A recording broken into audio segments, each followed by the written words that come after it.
अरिहन्तारं नमो सिद्धारं नमो आयरीयारं नमो वच्छायारं नमो लोये सविस। मेरे पवित्र मन में गुरुदेव आओ, मैं शास्त्र वाचन करूं प्रतिभा जगाओ।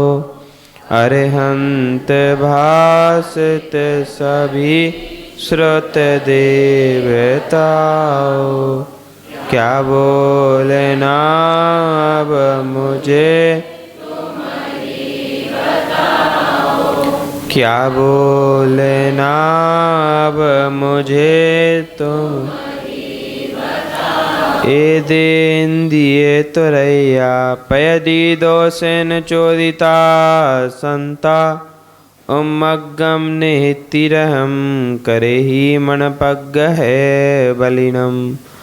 अनंत अनंत सिद्ध पंच परमेष्टि भगवान की, मूलनायक श्री चिंतामणि पार्श्वनाथ भगवान की, शासन नायक भगवान महावीर स्वामी की, परम पूजनीय आचार्य श्री विराग सागर जी महाराज की, परम पूज्य आचार्य विशुद्ध सागर जी महाराज की, संयम प्राण प्रदाता गुरुदेव विभव सागर जी महाराज, उत्तम संयम धर्म की।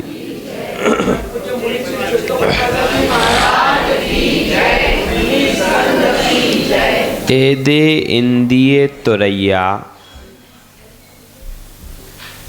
पैडी दोषेन चोदिता संता। यह जीवन एक रथ है जिसमें इंद्रिय रूपी घोड़े जुते हुए हैं। उमग्गम नेति रहम करे ही मन पग्गह बलिनम। यह जीवन एक रथ है जिसमें इंद्रिय रूपी घोड़े जुते हुए हैं। उमग्गम, यदि इंद्रिय रूपी घोड़े किसी कारण से क्रोधित हो जाएं, उमग्गम नेति रह करे हैं, तो फिर इस जीवन रूपी रथ को कहाँ ले जाकर पटक देंगे, इसकी कोई गारंटी। श्री सैनिक चरित में पढ़ा होगा, सैनिक के लिए एक ऐसा घोड़ा आया कि उस घोड़े पर मात्र बैठने की ही देर थी, और जैसे ही राजा सैनिक महाराज सैनिक उस घोड़े पर विराजमान हुए कि उस घोड़े ने हवा से बातें करना प्रारंभ कर दी, और न जाने कौन से वन में ले जाकर कैसे गर्त में पटक दिया कि पुनः आना भी बड़ा कठिन प्रतीत होने लगा। उमग्गम नेति रहम, अब जो इंद्रिय रूपी घोड़े यदि उन्मार्ग को प्राप्त हो जाते हैं, यदि यह घोड़े क्रोधित हो जाते हैं, यदि ये घोड़े असंतुलित हो जाते हैं, यदि ये घोड़े लगाम के बस नहीं रहते, तो समझना कि अब बड़ी स्थिति बेकार हो गई। मन पग्गह बलिनम, यह मन की फिर क्या दुर्दशा होगी जब शरीर की ही दशा बिगड़ जाएगी। उमग्गम नेति, इस उमग्गम पर बड़ा विचार करना। यह उन्मार्ग ऐसा उन्मार्ग है जो एक बार यदि घोड़ों के ऊपर आ जाए तो घोड़े अपने संयम को खो देते हैं, और हमारे ऊपर हो जाए तो हम भी उसे घोड़े के समान हो जाया करते हैं। देखो, बुरा नहीं मानना, आप लोग यद्यपि घोड़े नहीं हो, किंतु जब इंद्रियों के बस होकर के काम करते हो तो घोड़ों से भी गए बीते हो जाते।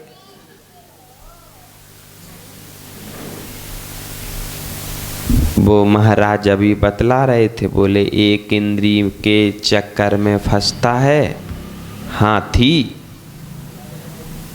तो वो जंगल में गड्ढा बनाते, फिर उसमें एक कृत्रिम हाथनी खड़ी करते, फिर उस हाथनी को देख करके हाथी दौड़ता है, ओहो मुझे प्रेमिका मिल गई।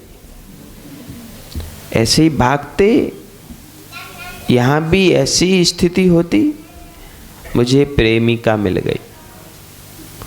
और जब उस प्रेमिका के पास जाते तो वो प्रेमिका सहित गड्ढे में गिर जाते।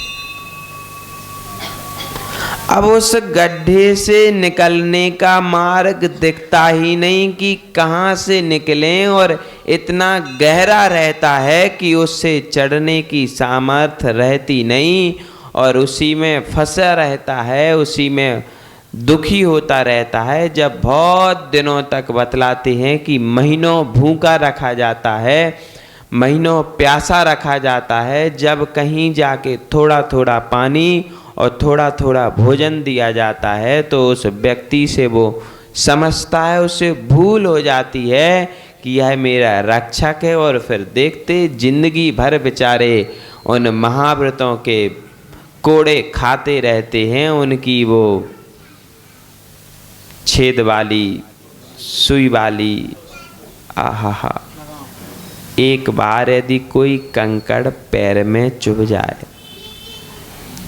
क्या स्थिति बनती। तुरंत वो पैर वहां से उठा लिया जाता है, देखा जाता है कहाँ लग गई, खून तो नहीं आया, कितनी तकलीफ हुई। फिर जो जो लोग मिलते हैं उनसे बोलते हैं, अरे वहाँ बहुत कंकड़ हैं, बिना चप्पल के नहीं जाना, आज हम गए थे तो पैर में कंकड़ चुभ गया, बहुत तकलीफ हुई। सोचो, एक इंद्रिय के बस में नहीं रहा, जीवन भर अरी बोलते उसको, अरी, जीवन भर उस अरी की चुभन सहना पड़ती है।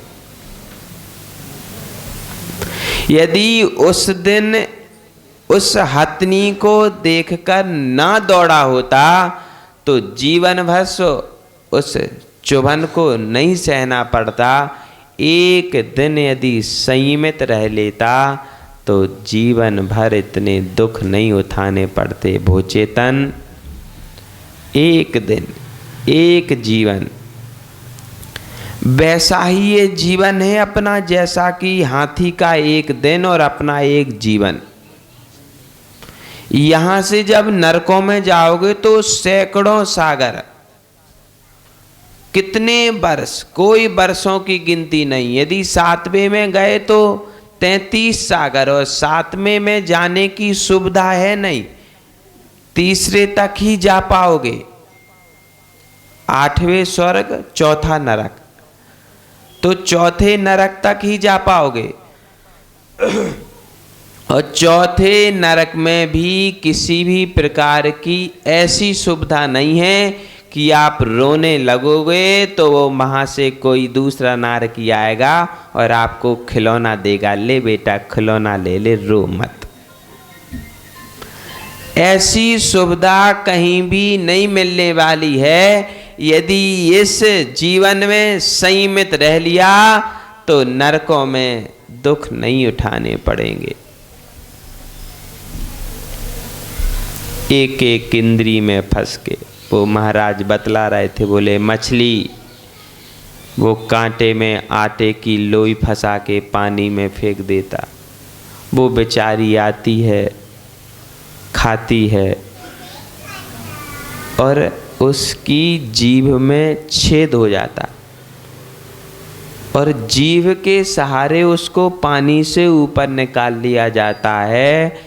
फिर उस मछली के साथ क्या क्या किया जाता वो सबको विदित है, सबको पता है, सब समझदार हैं। और हम होटलों में जाते हैं जीभ के सहारे, अब हमारी जीभ से हमें पकड़कर क्या क्या किया जाएगा इसका कोई भरोसा नहीं है। अमेरिका की एक घटना जब हम बहुत छोटे से थे तो पेपर में पढ़ने को मिली थी। उस समय हमको पढ़ना नहीं आता था तो दादाजी ने पढ़ कर के सुनाई थी कि एक रईस सेठ और सेठानी मांसाहारी होटल में भोजन करने गए, और भोजन करके जब वो पत्नी उनकी बाधा हुई लघु शंका आदि की, तो वो उसके लिए लघु शंका गई और उस बाथरूम से वापस नहीं आई। तो बहुत ढूंढा, जब नहीं मिली 2-4 दिन, तो वो 5वें दिन अब वहीं उसी एरिया में ढूंढते जहाँ से गुमी थी, तो उसी दिन उस होटल में भोजन करने के लिए गया। तो उसने जिस व्यंजन को बुलाया था, उस व्यंजन को खाते खाते उसमें से एक अंगूठी निकली। वो अंगूठी में बढ़िया मिर्च और मसाला इन सब डाला था, तो पहचान में नहीं आई। लेकिन जैसे ही मुंह में दबाया तो वो चबी नहीं। सोने की अंगूठी चबाई जाएगी क्या? निकाला, उसको धुला, तो वो ओ ये तो मेरी पत्नी की अंगूठी है। जब पता चला कि जिस व्यंजन को हम चटकारे लेकर के खा रहे थे, वो तो मेरी पत्नी की उंगलियों की सब्जी थी। जब पता चला तो बड़ी तकलीफ हुई, लेकिन तकलीफ से क्या प्रयोजन। वो पूरी न्यूज उस पेपर में निकली थी, वो दादाजी ने पढ़ करके सुनाई। उस समय ऐसा लगा कि लोग ऐसा भी करते। संसार में कितनी विचित्रता है। यदि हमें पता नहीं होता कि ये कोई हमारे सगे संबंधी हैं, तो हम उनके साथ ऐसा व्यवहार करते हैं कि उस व्यवहार की कोई परिकल्पना नहीं की जा सकती। और यदि पता हो कि ये हमारे कोई सगे संबंधी हैं, तो हम उनसे ऐसा व्यवहार करते हैं कि उस व्यवहार की भी कल्पना नहीं की जा सकती। समझना, सिर्फ एक इंद्री के कारण, सिर्फ एक इंद्री के असंयम के कारण, मात्र रसना के कारण हम घर का भोजन छोड़ करके और होटलों में चाटने के लिए बड़े पहुंच जाते हैं। एक मछली की क्या दुर्दशा होती, एक मछली की क्या दुर्दशा हुई।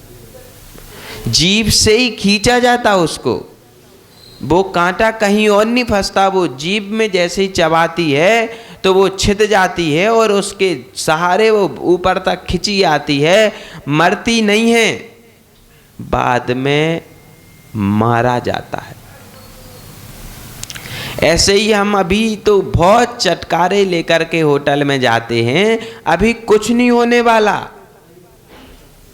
जब तक सत्ता में पुण्य है तब तक कुछ नहीं होने वाला।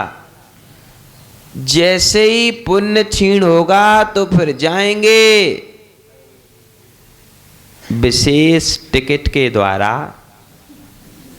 विशेष ऑफिस में। होते ना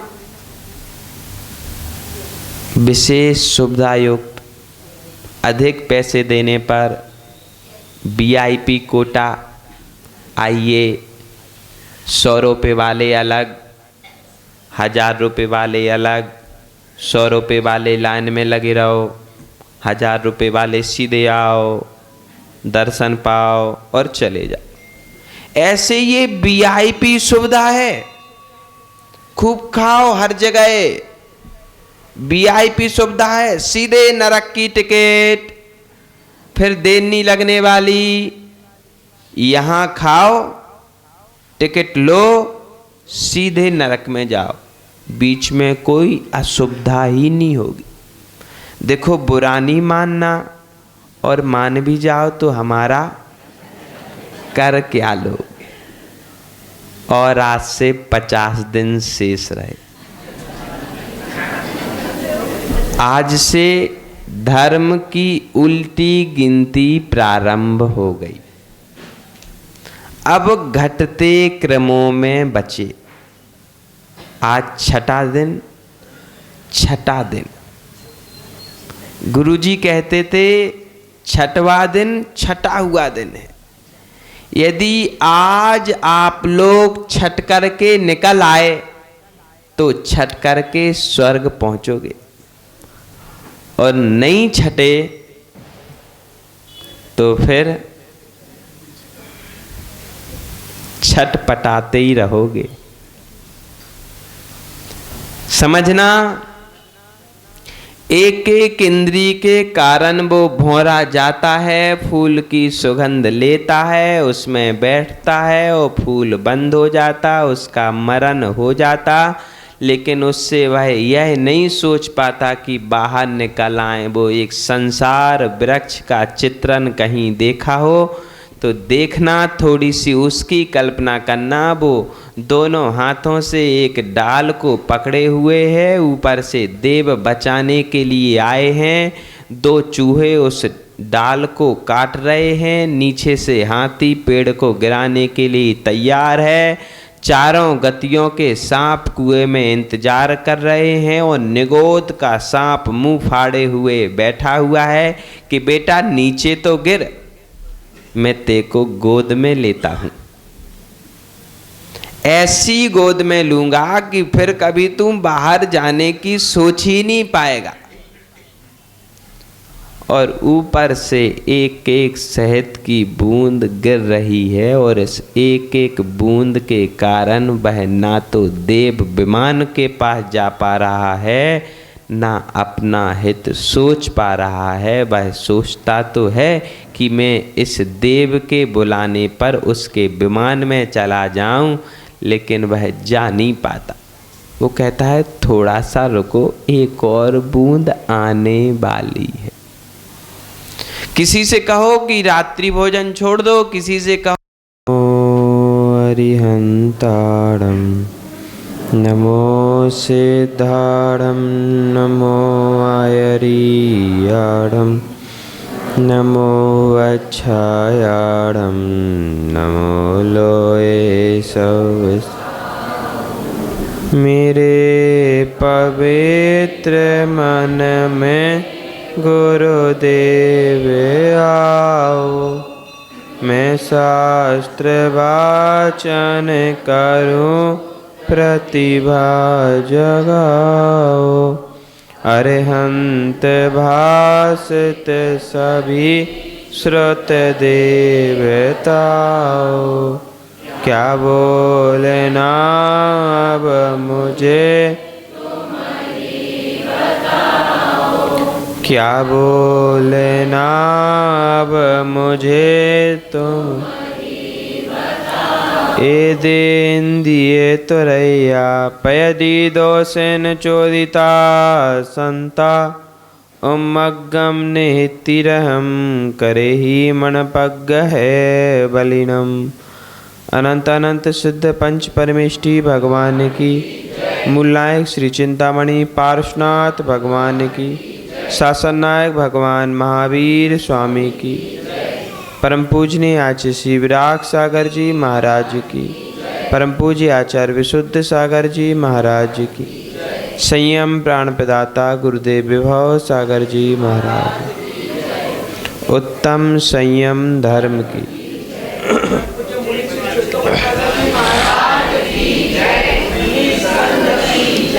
एदे इंदिये तुरैया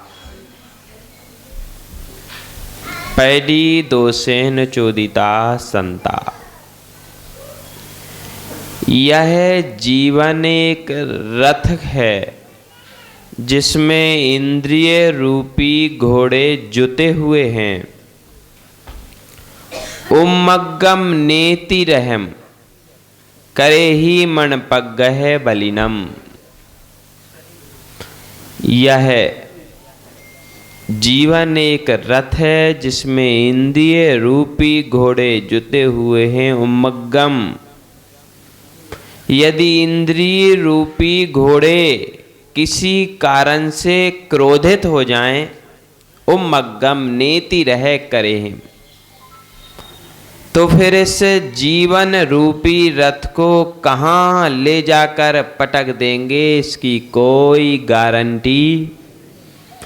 श्री सैनिक चरित में पढ़ा होगा, सैनिक के लिए एक ऐसा घोड़ा आया कि उस घोड़े पर मात्र बैठने की ही देर थी, और जैसे ही राजा सैनिक महाराज सैनिक उस घोड़े पर विराजमान हुए कि उस घोड़े ने हवा से बातें करना प्रारंभ कर दी, और न जाने कौन से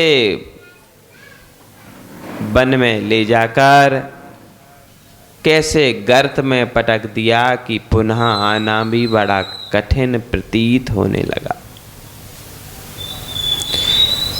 उम्मग्गम नेतिरहम, अब जो इंद्रिय रूपी घोड़े यदि उन्मार्ग को प्राप्त हो जाते हैं, यदि यह घोड़े क्रोधित हो जाते हैं, यदि ये घोड़े असंतुलित हो जाते हैं, यदि ये घोड़े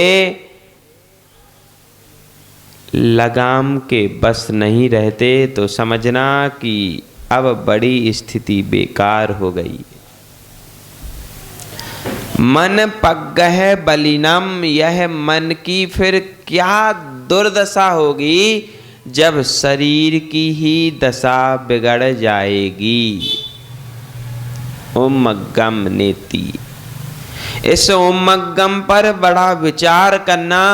यह उन्मार्ग ऐसा उन्मार्ग है जो एक बार यदि घोड़ों के ऊपर आ जाए तो घोड़े अपने संयम को खो देते हैं, और हमारे ऊपर हो जाए तो हम भी उसे घोड़े के समान हो जाया करते हैं। देखो, बुरा नहीं मानना, आप लोग यद्यपि घोड़े नहीं हो, किंतु जब इंद्रियों के बस होकर के काम करते हो तो घोड़ों से भी गए बीते हो जाते।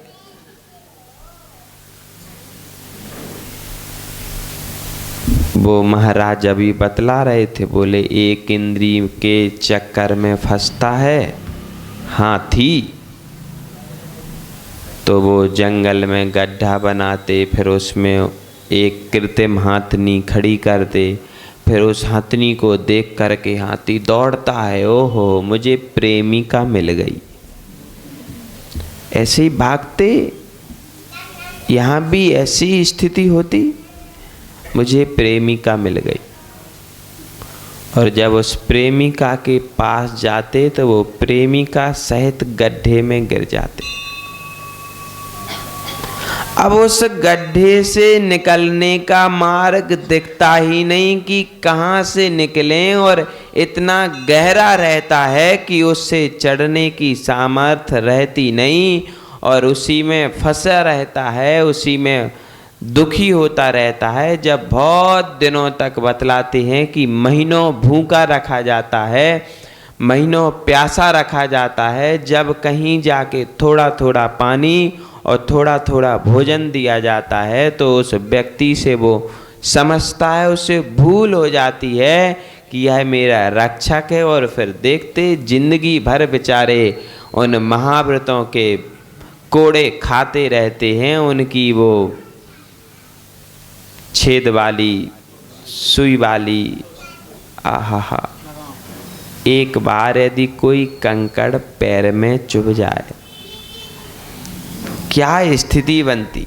तुरंत वो पैर वहाँ से उठा लिया जाता है, देखा जाता है कहाँ लग गई, खून तो नहीं आया, कितनी तकलीफ हुई। फिर जो जो लोग मिलते हैं उनसे बोलते हैं, अरे वहाँ बहुत कंकड़ हैं, बिना चप्पल के नहीं जाना, आज हम गए थे तो पैर में कंकड़ चुभ गया, बहुत तकलीफ हुई। सोचो, एक इंद्रिय के बस में नहीं रहा, जीवन भर अरी, अरी बोलते उसको, अरी, जीवन भर उस अरी की चुभन सहना पड़ती है। यदि उस दिन उस हथनी को देखकर ना दौड़ा होता तो जीवन भर उस चुभन को नहीं सहना पड़ता। एक दिन यदि संयमित रह लेता तो जीवन भर इतने दुख नहीं उठाने पड़ते। भोचेतन, एक दिन, एक जीवन, वैसा ही ये जीवन है अपना, जैसा कि हाथी का एक दिन और अपना एक जीवन। यहां से जब नरकों में जाओगे तो सैकड़ों सागर, कितने वर्ष, कोई वर्षों की गिनती नहीं। यदि 7वें में गए तो 33 सागर, और 7वें में जाने की सुविधा है नहीं, तीसरे तक ही जा पाओगे। 8वें स्वर्ग, 4था नरक, तो 4थे नरक तक ही जा पाओगे। और चौथे नरक में भी किसी भी प्रकार की ऐसी सुविधा नहीं है कि आप रोने लगोगे तो वो वहाँ से कोई दूसरा नारकी आएगा और आपको खिलौना देगा, ले बेटा खिलौना ले ले, रो मत। ऐसी सुविधा कहीं भी नहीं मिलने वाली है। यदि इस जीवन में संयमित रह लिया तो नरकों में दुख नहीं उठाने पड़ेंगे। एक एक इंद्री में फंस के वो महाराज बतला रहे थे, बोले मछली वो कांटे में आटे की लोई फंसा के पानी में फेंक देता, वो बेचारी आती है खाती है और उसकी जीभ में छेद हो जाता और जीभ के सहारे उसको पानी से ऊपर निकाल लिया जाता है। फिर उस मछली के साथ क्या क्या किया जाता वो सबको विदित है, सबको पता है, सब समझदार हैं। और हम होटलों में जाते हैं जीभ के सहारे। अब हमारी जीभ से हमें पकड़कर क्या क्या किया जाएगा इसका कोई भरोसा नहीं है।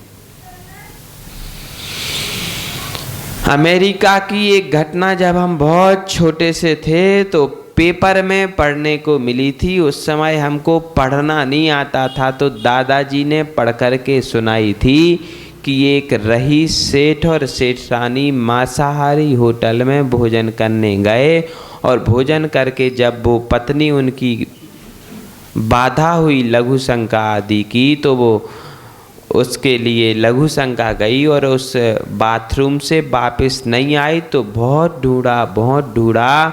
जब नहीं मिली 2-4 दिन तो वो 5वें दिन अब वहीं उसी एरिया में ढूंढते जहाँ से गुमी थी तो उसी दिन उस होटल में भोजन करने के लिए गया तो उसने जिस व्यंजन को बुलाया था उस व्यंजन को खाते खाते उसमें से एक अंगूठी निकली।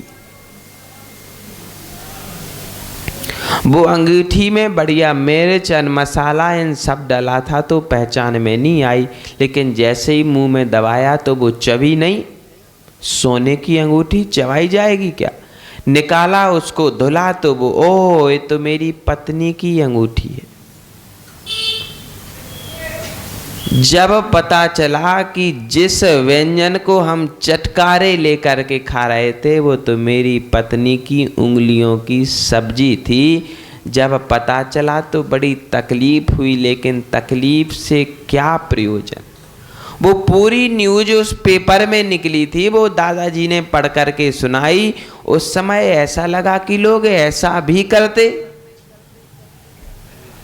संसार में कितनी विचित्रता है।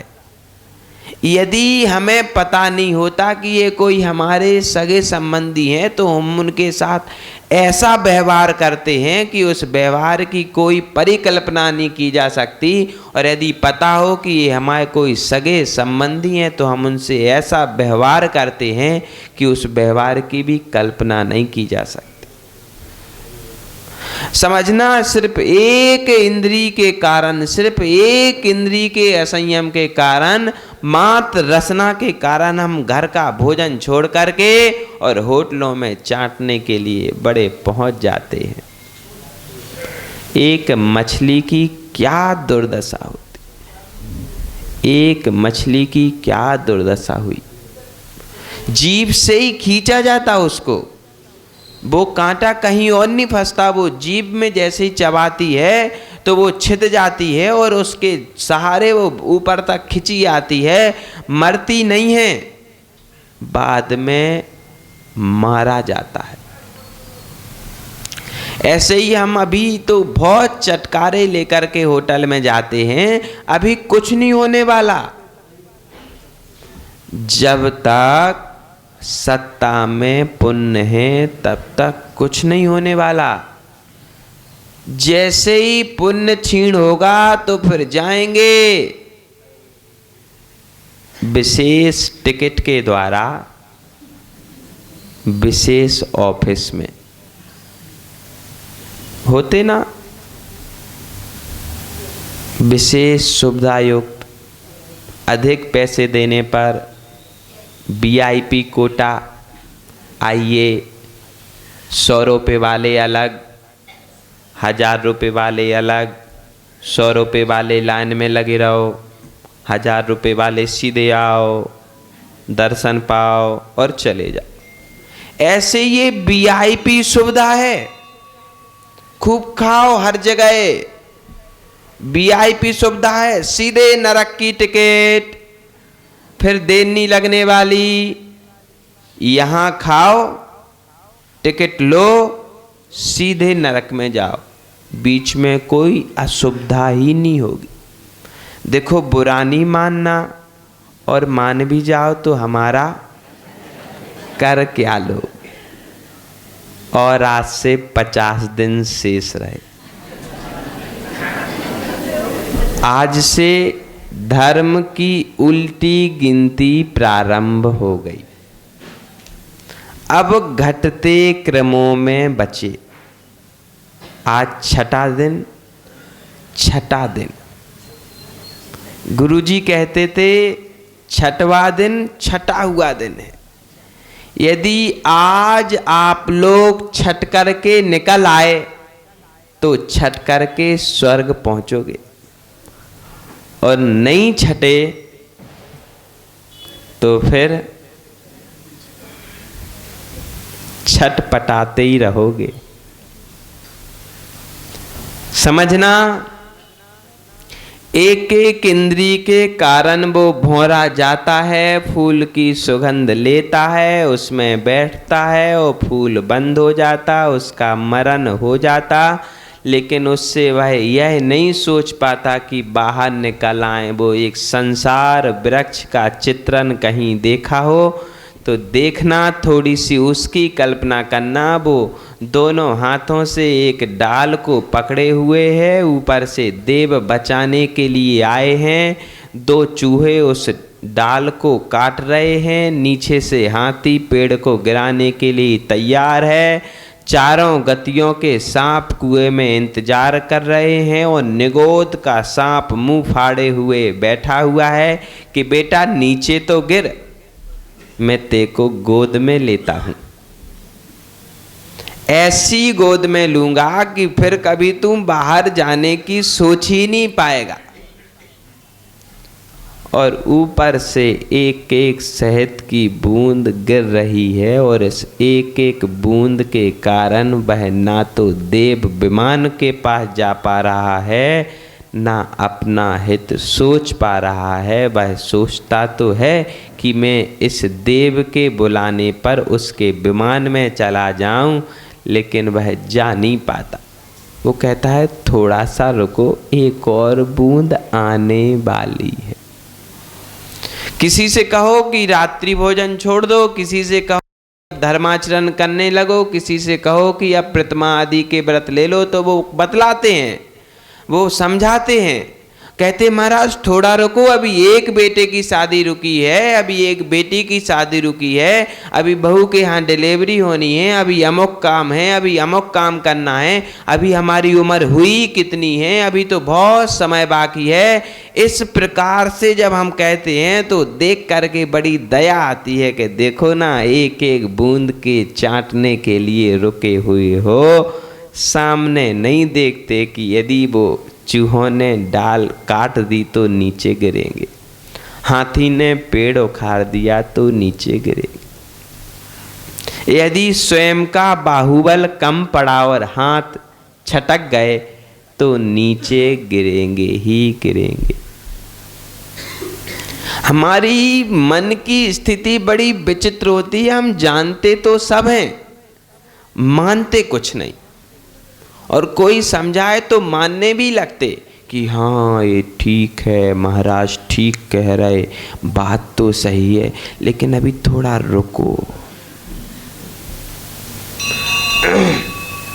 आचार्य कहते हैं कि जब ज्ञान है तो उसको चारित्र रूप में पालन क्यों नहीं, और उस ज्ञान की परिपालना कैसी। ज्ञान चारित्र में ढलना चाहिए। ज्ञान आ गया और चारित्र में नहीं ढला तो उस ज्ञान की विशेषता कैसी? गर्भ आ गया और जन्म नहीं हुआ। बोलो, गर्भ आ जाए जन्म ना हो तो क्या कहोगे? बोलो, क्या करोगे? कुछ नहीं करोगे। अरे बोलो ना, डॉक्टर के पास जाएंगे कि महाराज गर्भ तो है लेकिन जन्म नहीं हो रहा है, 9 महीने हो गए, और यदि 10 महीने हो गए तो पागल हो जाओगे, जाने कहां कहां ले जाओगे। इतना जीवन तो निकल गया ज्ञान के अभ्यास में, फिर भी चेतना अभी तक विशुद्ध नहीं हो पाई। उसका कारण क्या है? या तो ज्ञान है ही नहीं। देखो, बुरा नहीं मानना, या तो ज्ञान है ही नहीं, और ज्ञान है तो मात्र द्रव्य ज्ञान है। यदि वह ज्ञान भावात्मक रूप होता था तो उस ज्ञान की क्रियाचर्या बदलने पर कुछ तो जीवन में परिवर्तन आता। जीवन में परिवर्तन के लिए कुछ तो अभ्यास रूप होता। समझना, ये संयम एक ऐसा पवित्र डोर है। वो बोलते, वो घर में देखते ना, रोटी सेकते, तब सेकते ना रोटी फल के, तो उसको बार बार पलटते रहते। क्यों?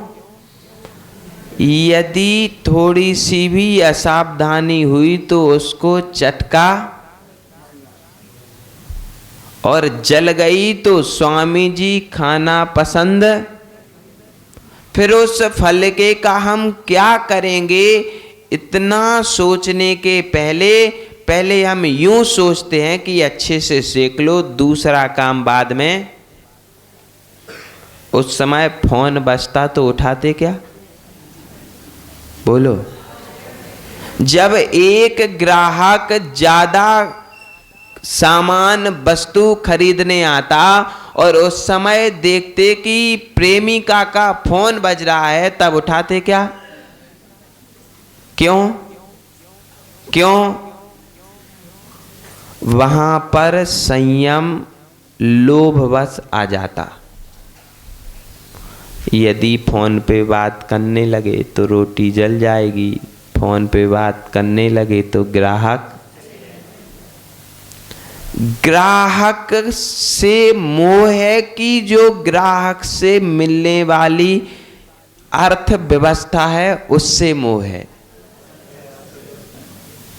देखो कितने समझदार हो, सब कुछ जानते हो, सब कुछ समझते हो, लेकिन दूसरे की स्थिति होती तब ठीक ठीक कहते, लेकिन जैसे ही स्वयं के ऊपर बात आती है तो हम यूं खड़े रहते। वो उनसे बात कर रहे, अपने को क्या। समझना, एक एक अंश धीरे धीरे धीरे यदि अपने विकास के लिए प्रयास करेंगे। इस प्रश्न का विषय कोमल गादी छूटती नहीं है। छूटती क्या? डॉक्टर ने बोल दिया कमर में तकलीफ हो गई, चटाई पे सोना। फिर गादी का ख्याल आता क्या? गादी का ख्याल आता? अरे डॉक्टर ने परहेज बताया तो मानने लगे, गुरु ने नियम बताया तो गुरु को रुकने के लिए बोल दिया कि थोड़ा रुक जाओ। शुगर हो गई महाराज, शक्कर नहीं खा पाते, डॉक्टर ने कहा इसलिए त्याग। हम तो पहले ही से ही कह रहे थे संयमित हो जाओ, क्यों इतनी खाते। बोले अभी रुको, बेटी की शादी है ना, तो जीवन में जाना पड़ेगा। बाहर मेहमान के यहाँ जाते ना, तो उपवास वालों से कहा, आते लोग सब उपवास वाले आते, होना भी चाहिए, बताना भी चाहिए, बड़ी प्रसन्नता की बात है। बोले महाराज आज छठवां उपवास। हमने कहा अब छोड़ दो रात्रि भोजन आजीवन।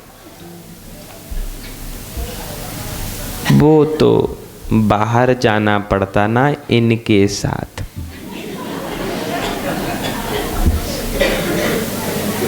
तो फिर खाना पड़ता।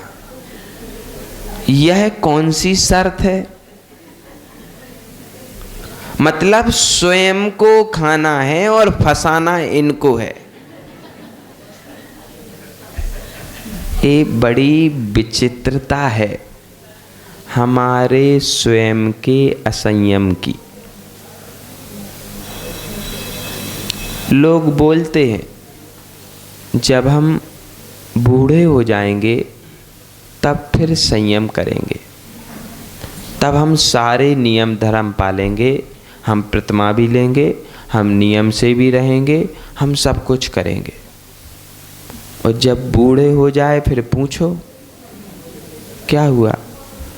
बोले अब शक्ति नहीं रही। अब वो औषध चालू है ना, तो वो गोली तो लेनी ही पड़ती महाराज। अब क्या होगा? यदि पहले संयमित हो जाते थे तो उस औषध की आवश्यकता नहीं पड़ती थी।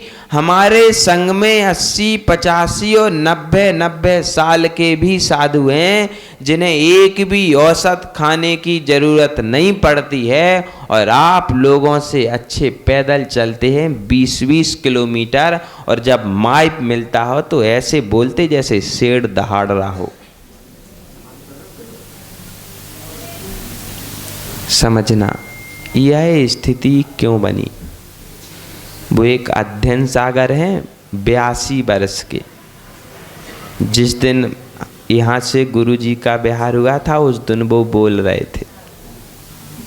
उनसे मैंने पूछा महाराज ये बताओ हमारी 25 की उम्र में जो सामर्थ्य नहीं है वो आपकी 85 की उम्र में कैसे है? तो बोले तू छोटा है चल। हमने कहा छोटे हैं तो छोटों को ही बताओ। तो तुम्हारी बात हम 50 साल तक आगे बढ़ाएंगे।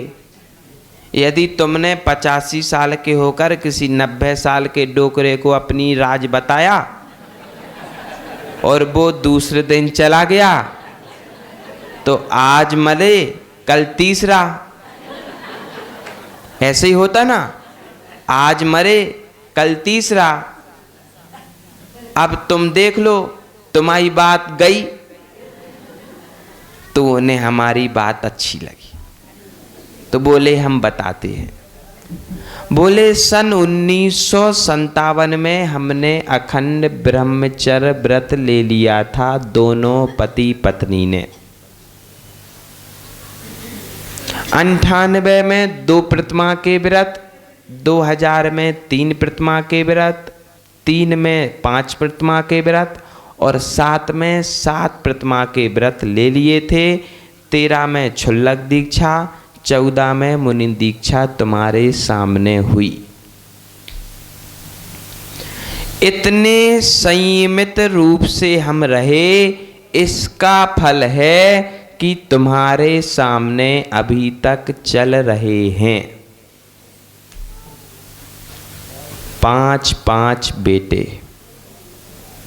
आप लोगों के जैसे कंजूस नहीं थे। देखो बुरा नहीं मानना, आप लोगों के जैसे पापात्मा भी नहीं थे।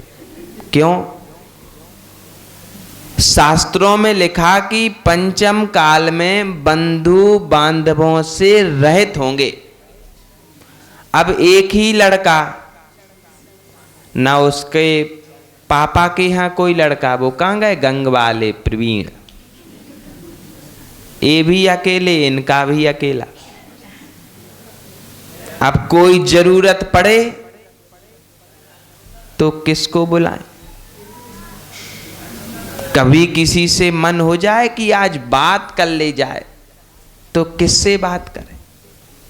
ए बंधु बांधवों से रहत होना हमारा पाप कर्म का उदय है। हम बड़ी शान से कहते हैं कि हम तो 2 बच्चे बड़े खुश हैं। अरे आज कह रहे हो खुश हो, जिस दिन जरूरत पड़ेगी ना उस दिन पता चलेगा। अभी भी मौका है, संयमित हो जा। यदि तीर्थंकर के जैसे एक ही बालक होता था और आजीवन संयमित हो जाते तो हमारी कोई भी शिकायत नहीं थी कि बच्चे अधिक हों। संयम तो बाल सफेद होने के बाद भी नहीं, और असंयम की कोई गारंटी नहीं। तो कब तक आप लोग अपने आप से छलावा करोगे? एक किसी और को नहीं छल रहे, ये स्वयं को छल रहे, स्वयं के द्वारा, कि अभी तक हमने कोई भी कदम अपना संयम की ओर नहीं रखा। जितने भी तीर्थंकर आदि महापुरुष हुए हैं या जितने आज के इस युग में महापुरुष हैं, सब संयम की डोर से ही महापुरुष बने हैं। कोई असंयम को पाल करके महापुरुष नहीं हुए। कहना और सुनना बड़ा सरल हुआ करता है, लेकिन उसको पालना उतना ही कठिन हुआ करता है। हम छोटे छोटे संयम और व्रत नियम तो ले ही सकते हैं। सबसे बड़ा यदि कोई नियम व्रत है तो रात्रि भोजन का है, रात्रि पानी का है, कि यदि रात में यह सब छूट गया तो आधा संसार कम हो जाता। पद्म पुराण में भगवान रविशरण देव लिखते हैं कि जो रात्रि भोजन का त्याग कर देता तो वह एक दिन में 12 घंटे का त्याग कर देता है। इस क्रम से वो जीवन भर में लाखों उपवास कर लेता। अभी इतने उपवास करने की जरूरत नहीं पड़ेगी। किए हैं, इसका फल तो मिलेगा, ये खाली नहीं जाएंगे। लेकिन यदि इसके साथ वो कहते ना कि राजा चाहता था गरीब को सोने का भंडार देना, कि ले तू गरीब है, यह स्वर्णों से भरा हुआ घड़ा ले जा, अपने घर में रखना और आराम से इसका भोग करना। लेकिन वो मूर्ख क्या बोला? बोले महाराज मुझे गड़ू दे दो। गड़ू, गड़ू समझते? उसमें थोड़ा सा असरफियाँ भी डाल देना। मुझे गड़ू चाहिए असरफियों से भरी। अरे मूर्ख, तुझे तो पूरा घड़ा मिलना था, तू गड़ू में संतुष्ट हो गया। ऐसे ही जिसको स्वर्गों का वैभव मिलना था, जिसको मोक्ष में जाकर के अनंत सुख भोगना था, वो मूर्ख बेचारे असंयम के कारण स्वर्गों में पड़े हुए हैं। और स्वर्गों में भी कौन से दर्शन के साथ? बोलो। गए तो थे यहाँ पुण्य करके स्वर्ग, लेकिन संयम नहीं रहा तो सम्यक दर्शन भी नहीं बचेगा। यदि संयम रहेगा तो सम्यक दर्शन रहेगा, संयम नहीं रहेगा तो सम्यक दर्शन भी। अब कितनी भी नौकरी बची हो छोड़ दो, पहले अपना कल्याण देख लो, समझ लो। ताई अब आप पे ही निशाना है। इसलिए क्योंकि यदि संयम रहेगा तो वो सम्यक दर्शन के साथ स्वर्गों में सुख देखा और उस स्वर्ग से च्युत होंगे तो मनुष्य बनेंगे। यदि मिथ्यात्व के साथ स्वर्ग में रहे तो मरण करके एक इंद्रिय आदि बनोगे और आप बड़ी शान से चलोगे, उस पे पैर रखोगे और उसकी भी जीवन लीला समाप्त हो जाएगी। फिर ना जाने कौन सी नाना योनियों में भटकना पड़ेगा। इसीलिए आवश्यक है आज संयमित होने की। ये भूमिका है हमारी। जैसी हम पहले अपने लिए फिक्स डिपॉजिट रखते ना कि वृद्धावस्था में काम आएगा, जब हमारा कोई नहीं करेगा तब ये पैसा हमारा काम आएगा। वो हमने एक कहानी बताई थी, दादाजी ने सारा बंटवारा कर दिया तो बच्चों ने खाने के लिए भी मोहताज कर दिया। दादाजी को उनके दोस्त इन जैसे मिल गए होंगे कोई होशियार से, तो उन्होंने समझाया कि एक बड़ी सी पेटी खरीद जूनी बाजार से और उसमें पत्थर भर और ले हमसे 200 रुपये की चिल्लर ले जा। तो रोज सुबह 5 बजे उठना और रोज गिनना, खन्न खन्न की आवाज़ आनी चाहिए। सो वो रोज गिनने लगा और पेटी को बजाने लगा, रोज उसका ताला खोले और रोज बंद करे। तो घर वालों को शक हो गया कि ये दादाजी पापा जी अभी भी अपने पास माल बचा के रखे हैं। और वो बेचारे बच्चे मूर्ख, मालपुआ ले लो पापा। पहले फलके को नहीं पूछते थे, पानी को नहीं पूछते थे, अब ये रबड़ी ले लो पापा। आपने हमारे घर तो भोजन कितने दिन से नहीं किया, आज हमारे घर पर चलिए।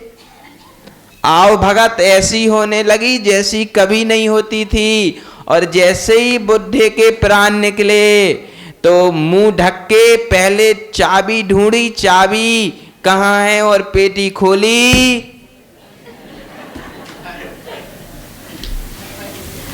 बन गए मूर्ख। बनाया किसने? बनाया किसने? अब बोलो, जो मूर्ख बने वो मूर्खता किसी से कहोगे? कहोगे क्या?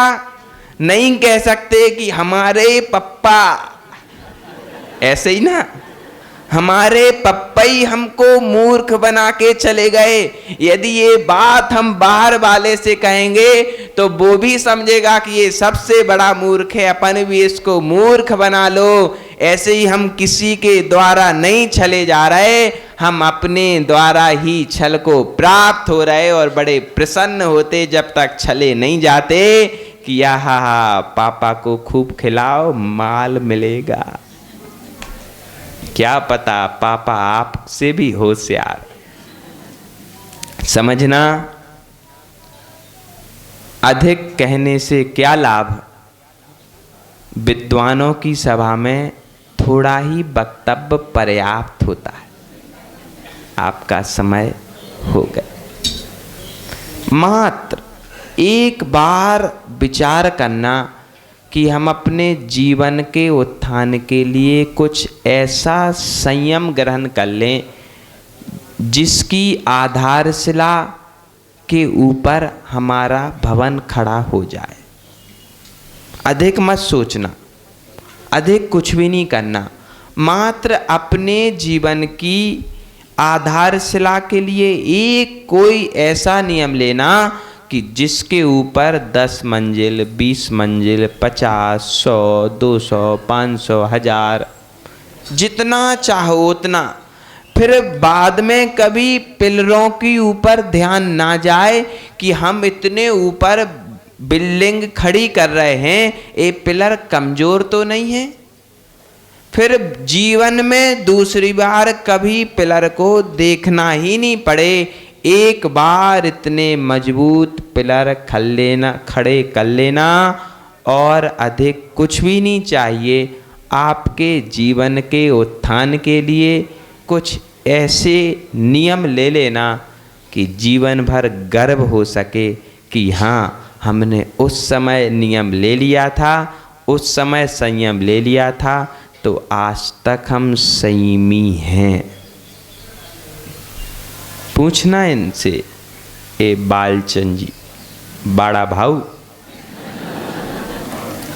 खुशी होती कि नहीं होती? कब ली थी प्रतिमा? आज बताने में गर्व होता। यदि नहीं ली होती तो ऐसे ही बैठे होते भीड़ में कहीं। देखो, एक बार अच्छा कदम उठाया, आज तक राह अच्छी मिल रही। पूरे गांव के लोग पूछते व्रतियों को, हमारे घर आओ जिमो। आपको तो कहना पड़ता कि भंडारा दो,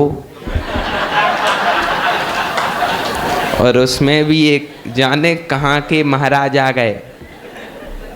इतने सारे उपवास, 1-2 महीने भी भंडारा चलता तो चल सकता था। इनने सारा काम बेकार।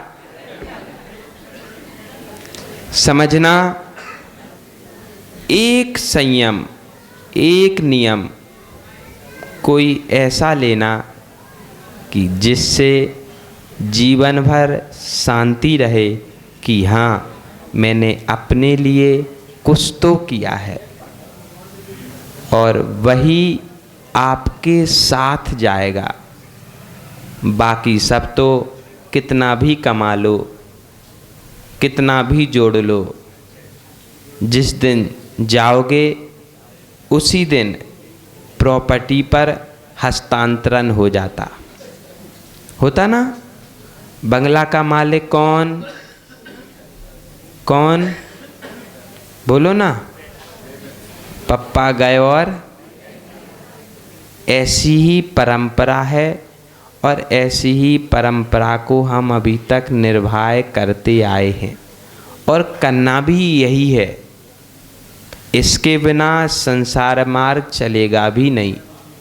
किंतु इस सत्य के बीच में एक और सत्य स्वीकार कर लो कि यदि हमने अपने लिए कुछ किया तो परलोक में जाकर के कोई पूछेगा, क्यों कासलीवाल जी, गंगवाल, क्यों लोहाड़े, पापड़ीवाल, क्या करके आए? पूछेगा कोई, क्या करके आए? तो क्या कहोगे? मैं तो खाली आला। ऐसे ही बोलना पड़ेगा, और क्या करोगे? ध्यान रखना, हमारी स्थिति ऐसी ना हो, अच्छी हो, इसी कामना के साथ परम पूज्य गुरुदेव विभव सागर जी महाराज। श्वास में तुम्हें बसाए हे जिन वाणी माँ,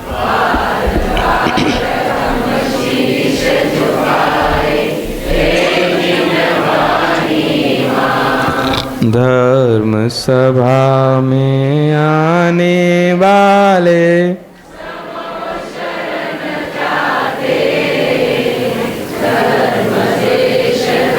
सुनने वाले देव ध्वनि पाते, गुरु मिले तो प्रभु मिले कहती वाणी माँ।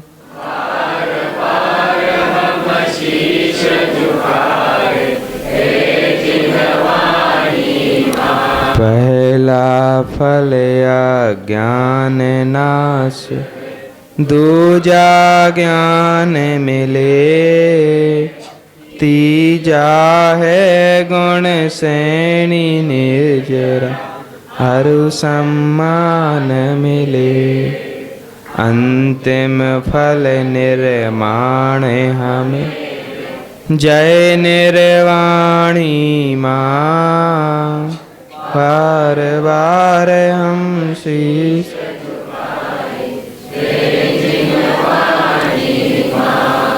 बोधि समाधि परिणाम शुद्धि स्वात्मोपलब्धि शिव सौख सिद्धि चिंतामणि चिंतित वस्तु धाने तम बंद मानस ममास्तु देवी।